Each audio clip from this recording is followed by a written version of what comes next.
Hello, let's quickly see the solution to weather observation station 11. Query the list of city names from a station that either do not start with a vowel or do not end with a vowel letter. Your result cannot contain duplicates. We have selected the distinct city names or unique city names from a station table.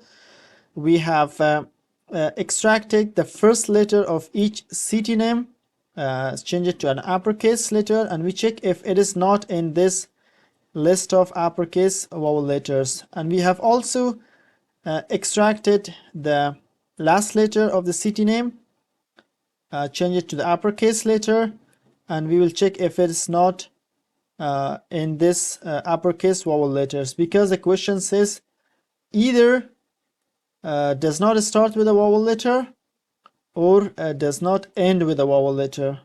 So either of these conditions we can use the OR logical operator.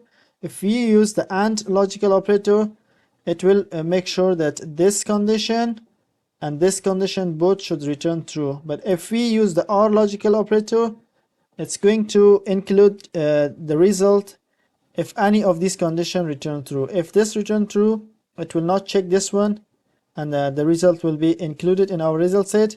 But if it returns false, it's going to check this one, and if it returns true, the result will be included.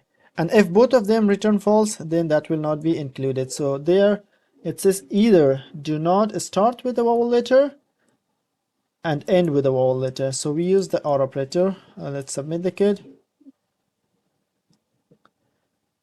It passes the test cases. Thank you guys for watching, and see you in the next video.